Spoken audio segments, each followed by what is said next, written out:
and the advice, as always, is if your community is affected, please keep across the updates as they are provided.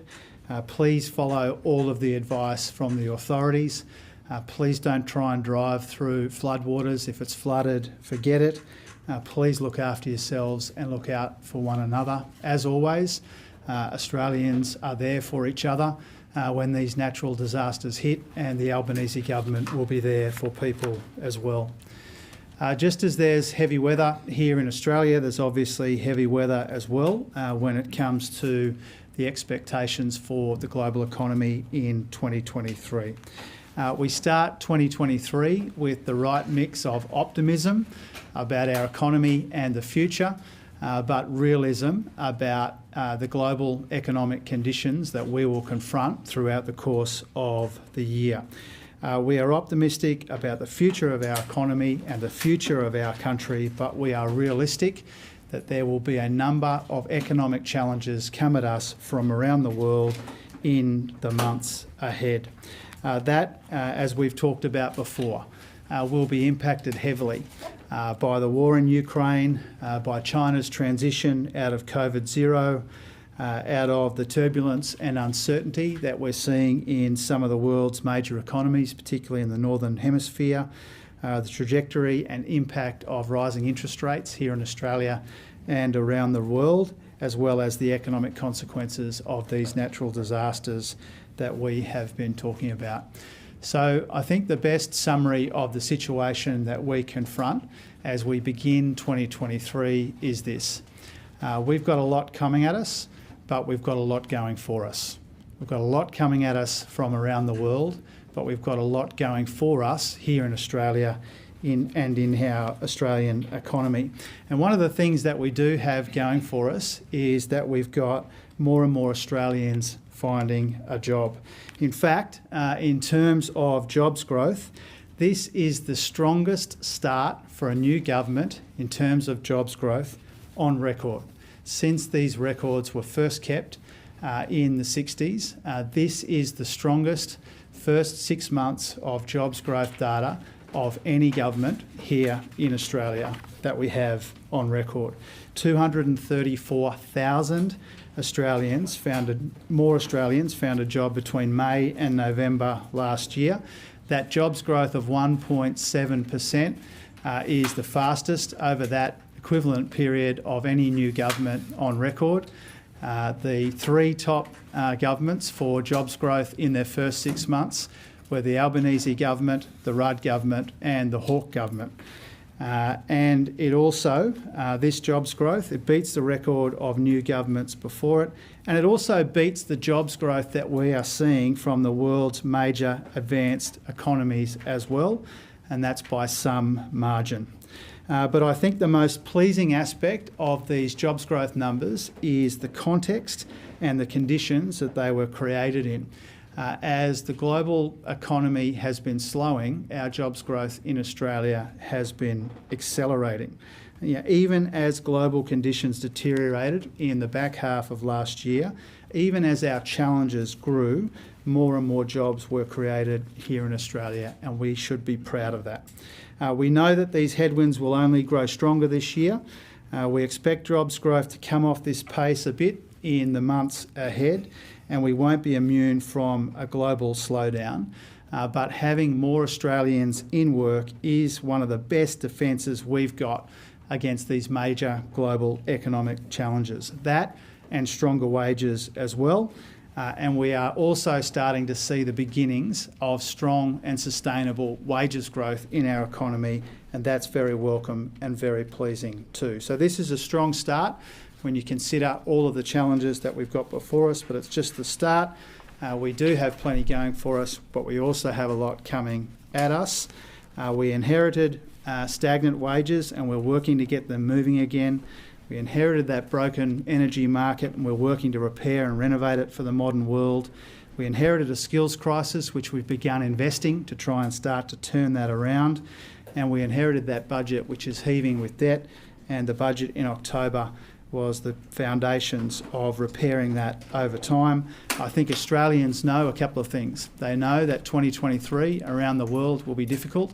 but they also know that as we approach these challenges, we start from a position of relative strength compared to the rest of the world. They also know that they have a government which is prepared to meet and beat these challenges, and jobs growth and wages growth, I think, is a demonstration that our first budget and our economic plan more broadly is working. Paul. 90% of chief executives anticipate having staffing shortages this year. Could I please ask, is a bigger increase in the permanent migration cap the answer to that?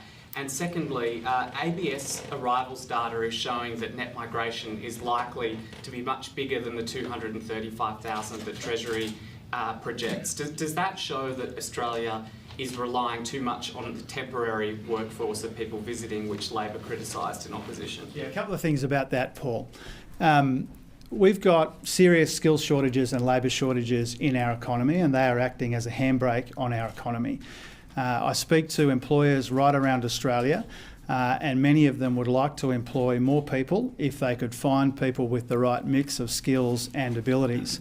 And one of the reasons why the October budget and the Jobs Summit had such a big focus on these workforce shortages is because they are holding the economy back. Our economy is not growing as fast as it could because we've got these workforce shortages which haven't been a recent phenomena. They've been hanging around for some time. They are a function of a lack of investment in skills and training and universities over a much longer period. Now, a challenge of this magnitude requires us to act on multiple fronts at once. Migration is part of the story, but it's not the whole story. It should never be a substitute for what we need to do to train Australians for local opportunities, to make it easier via cheaper childcare for more parents and particularly more mums who want to work more and earn more to do so. And we also need to try and crack the cycles of entrenched disadvantage in communities like the one that I represent, which prevents people from grabbing the opportunities that are there when unemployment is low and the economy is growing. So we have been acting on all of those fronts simultaneously, and we will continue to do so. When it comes to just one final point on Paul's question, so that I'm not, so that I'm answering it. His question about the 235,000 assumed in the budget, we will obviously update that in the usual way as we get towards the May budget. I think it is a reasonable assumption that the number that's printed in the budget for that year may be higher than 235,000. We won't have the final advice on that for some time. We'll update it in the usual way, but I think the assumption that you're working from is a reasonable one. I'll just try and impose some order in it. So go Sarah, then we'll go Ben, and then we'll come back this side. Just on cost of living, last week, you talked about the cost of living relief that will be in the budget with electricity bills and higher wages and so on. But you also said if there are additional measures you can afford, you'll consider them. Is one of those things that you're considering any kind of change to JobSeeker and that particular income support payment ahead of the budget? Well, first of all, I think a key bit of cost of living relief in the May budget will be that electricity bill relief that I'm working with my state colleagues and counterparts on. At the moment, we've been working over the summer, over Christmas, to try and bed down the details of that. And we expect and hope that that electricity bill relief will be meaningful. We think that the biggest pressure as we confront the first half of 2023 and beyond into the rest of the year will be energy prices. We've acted decisively to intervene in the market to take some of the sting out of these energy price increases, but a key part of that, a key part of what Prime Minister Albanese was able to agree with the Premiers and Chief Ministers was some bill relief. That will be in the May budget, and I'm working on that right now.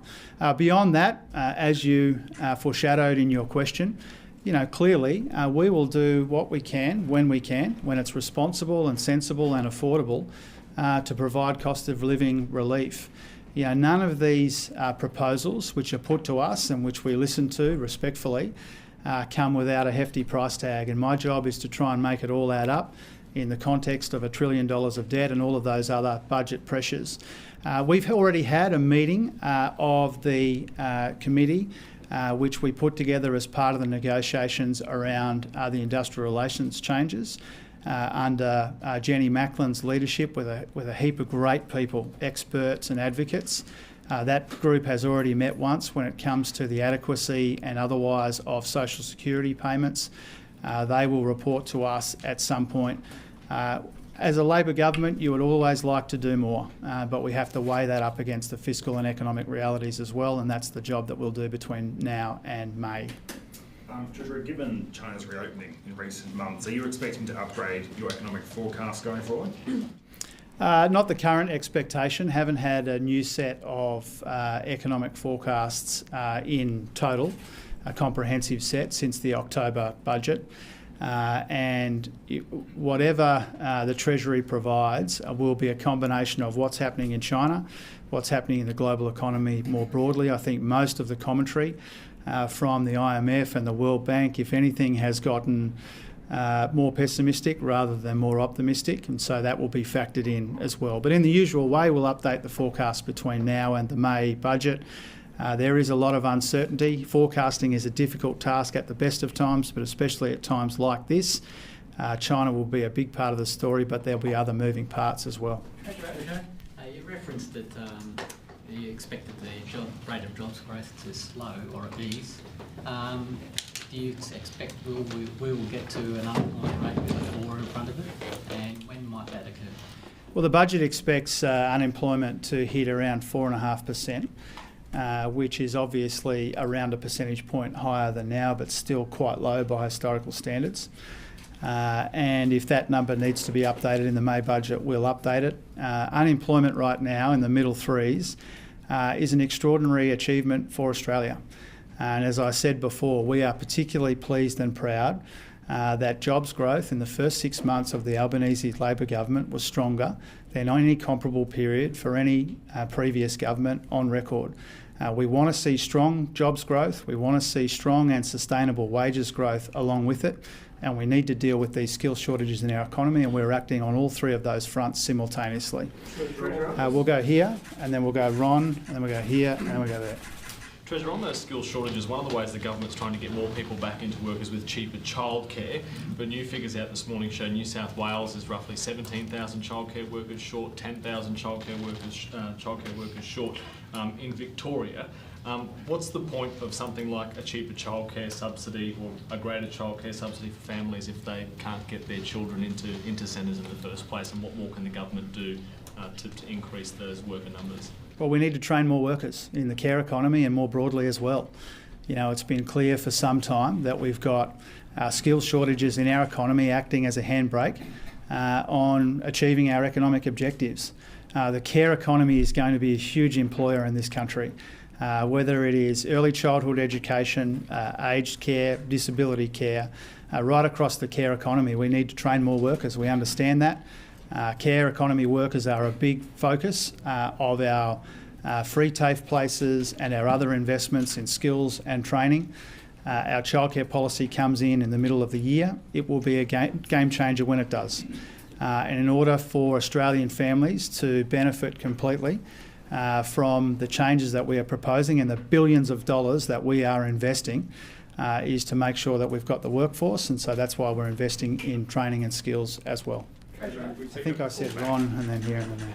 We've seen a pullback in natural gas prices and futures because of the benign European winter. Can you just give us a bit of an update on how that influences both your thinking for the budget and also for your support package? And then just as a quick secondary, if I may, do you agree with the characterisation that a broad-based land tax is a forever tax and worse than stamp duty? Well, first of all, on global energy prices, they've been incredibly volatile and mostly volatile in the wrong direction and occasionally volatile in the right direction.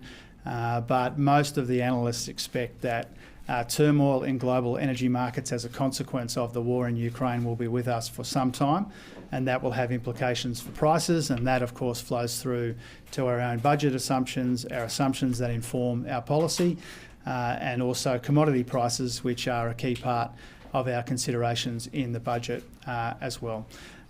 When it comes to state taxes, whether it be on housing or land more broadly, we've said really for some time that we don't intend to take potshots at state governments or to second guess some of the efforts that they're putting in to change their own tax bases. We do actually recognise in a collaborative way, that state governments and the Commonwealth Government have got big pressures on our budgets, and different states and territories will take different decisions about how to improve that. There is a very willing contest happening in New South Wales. I think you know who I want to prevail in that in the election in New South Wales in March. And I think housing policy and to some extent tax policy will play a role in that. I've got my own work to do and to focus on. Treasurer, your government said that it's looking to scale back superannuation concessions for wealthy Australians at some point in the future. Is one of the measures on the cards lowering the $250,000 income threshold so more high income earners pay that extra 15% surcharge on their contributions? Well, I'm not sure that we've put it exactly as you have, but clearly, more broadly beyond superannuation, we've made it clear that some combination into the future of spending restraint, the likes of which we saw in October, combined with tax changes where they are responsible. Again, we saw some of those in October. If there's a sensible combination of those things to help repair the budget over time, then we're prepared to consider them. But we haven't said in the way that you put it that we intend to definitely go down that path. But we have made the point more broadly that if there are sensible suggestions made to us about how we repair the budget, how we make more inroads into this $1 trillion of debt that we inherited, then obviously we're prepared to consider it. Treasurer, you're consulting with the gas industry on a mandatory code of conduct that could force suppliers to supply the market at a reasonable price. There's been recent claims of supply disruption from producers and from retailers in the gas market on the back of previous government intervention. So have you seen anything in recent weeks from the industry that would make you reconsider or alter the reasonable price clause that you're looking to mandate on them? Yeah, well, obviously our consultation on the ongoing reasonable price mechanism concludes in February, so we've still got a bit of time to do that consultation to make sure that we get that ongoing regime right. When it comes to the last few weeks, we appreciate the challenges that some companies have faced to negotiate new gas agreements over the Christmas holidays. We expect the gas producers to act promptly to implement the price cap, the temporary price cap, and the ACCC is closely monitoring the behaviour of the gas producers to make sure that they're consistent with their obligations under that temporary price cap and under the ADG-SM as well. Under the heads of agreement, those gas companies have committed to offering an extra 157 petajoules of supply to the East Coast market in 2023. That's almost 3 times the forecast shortfall. And the gas price cap is expected to put downward pressure on the forecast price increases as these changes flow through to retail supply contracts, reducing those average price increases over time. Now, I know from some of the commentary today that there is an appetite for some more information about how the ACCC will go about monitoring the implementation of the price cap. The ACCC, as I understand it, will be providing some additional guidance in the course of the next day or two. And we expect that to be helpful to producers and purchasers in the market as this temporary price cap gets implemented. We'll take a few more. We'll go there and then behind you and then Rosie. Is the government considering tax incentives to increase the number of businesses donating food to charities? And if not, is it considering any other measures to assist the charities who say they can't keep up with demand with those cost of living pressures? I really welcome these suggestions which have been put out there. I've spent time with Food Bank in the last, I think, couple of months. A lot of these charities are doing really quite extraordinary work in our community, and I commend them for the work that they do.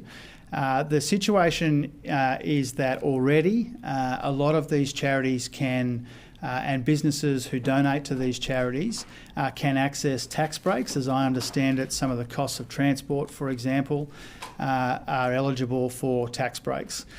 But as always, we will continue to listen to the charity sector, to Food Bank and others.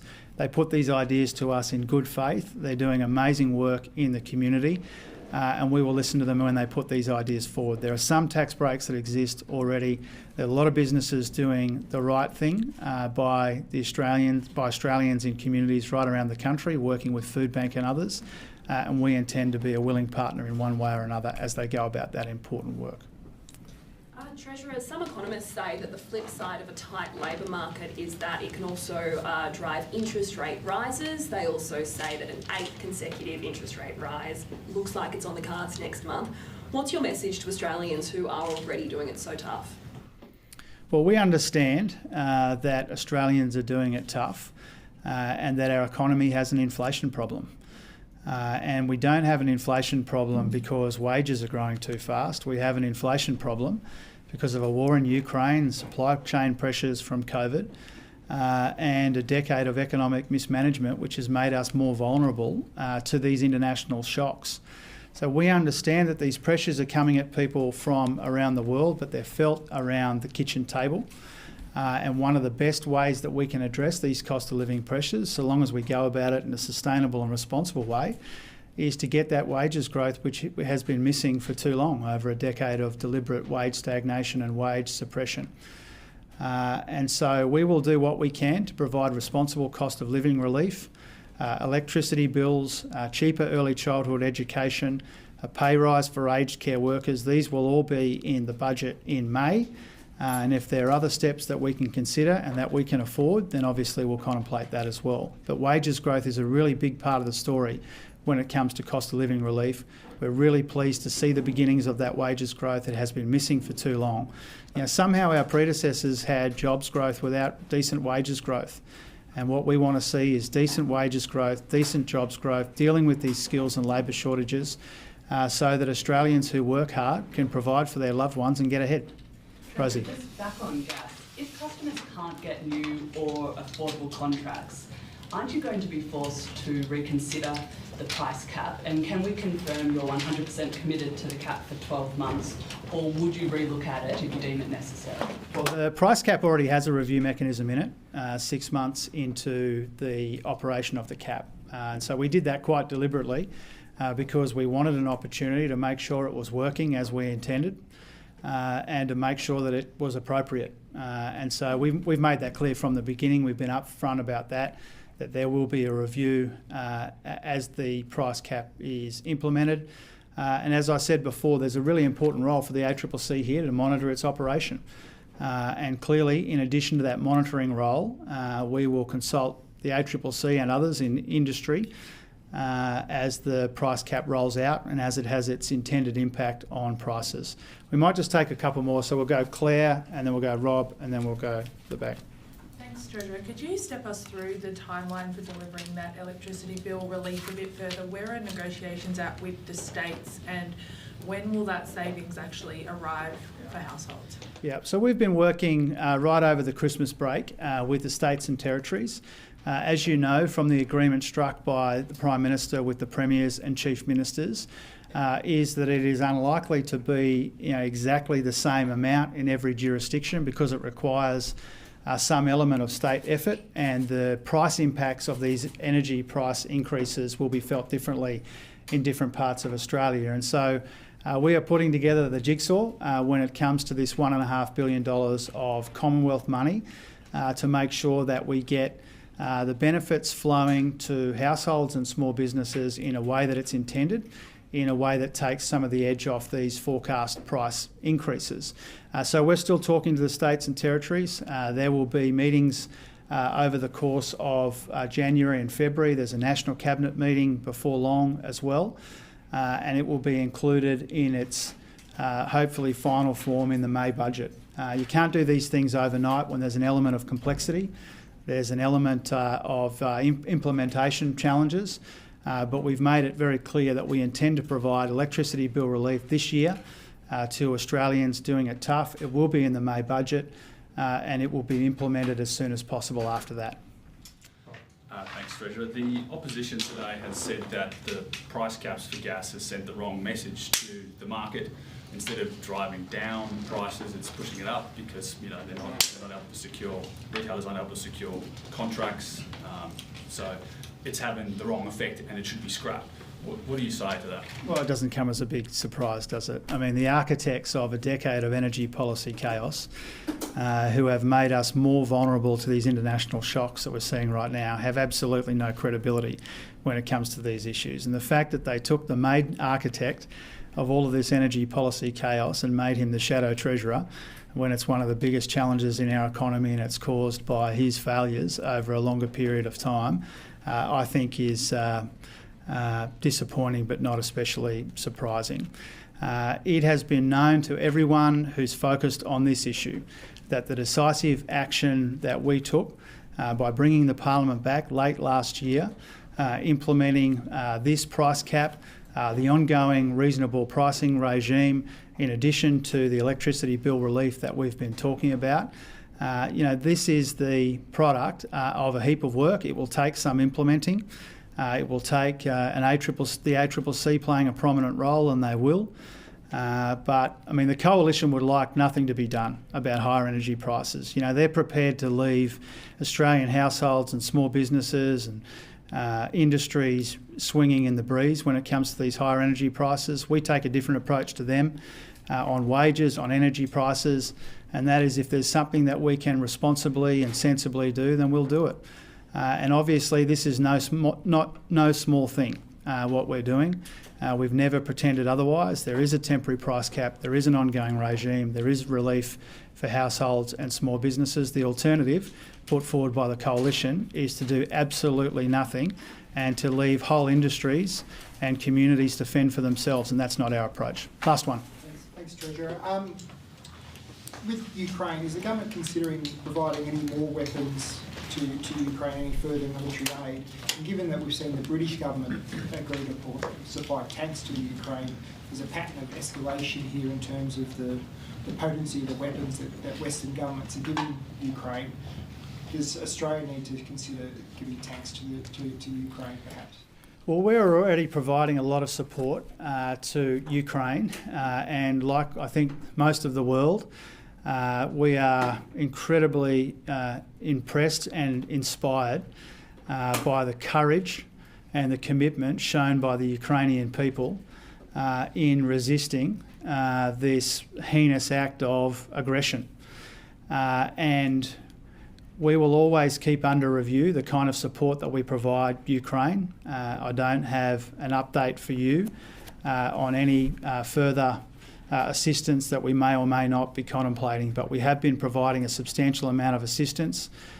We do that proudly. We do that in solidarity with the people of a country which has shown the most remarkable courage and commitment and resilience. We salute them and we support them when we can. Thanks very much.